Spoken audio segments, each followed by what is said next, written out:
बिस्मिल्लाहिर्रहमानिर्रहीम।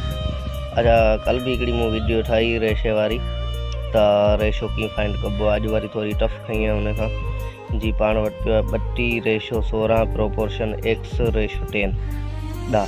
सो हाणे इहो कीअं हल थींदो, कलो की वीडियो पई आहे, सेम तरीक़ो ई आहे, को मुश्किल ॻाल्हि हिन में कोन्हे, साॻियो तरीक़ो आहे। यानी 12 पोर्शन जेके आहिनि उहे पाण में ज़रब थींदा, 32 ऐं 10 ज़रब थींदा ऐं 16 खे x सां ज़रब कंदासीं।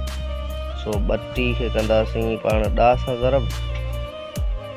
हाणे प्रोपोर्शन बराबरि हिन जे हूंदी आहे बराबरि जी निशान जे, ऐं हिते पाण 16 खे ज़रब कंदासीं x सां। हिते 32 खे 10 सां ज़रब कंदासीं, थी वेंदा 320 बराबरि 16 खे x सां ज़रब कंदासीं, थी वेंदा 16x। सो हाणे 2 तरीक़ा कल बि मूं ॿुधाया हुआ त हिनखे हल करण जा 2 तरीक़ा आहिनि।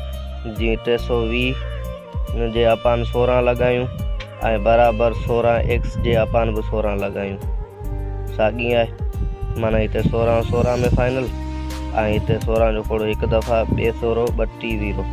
सो यानी जेको आहे v बराबरि थींदो x जे, ठीकु आहे। हिते वरी तरीक़ो जेको आहे x खे हेॾां खणी ईंदासीं, 320 भाङे 16, यानी 16 खे अपान में रखंदासीं, 1 सोरो 16, ॿिए सोरो 32 ऐं 0। सो x = थींदो वञी v जे।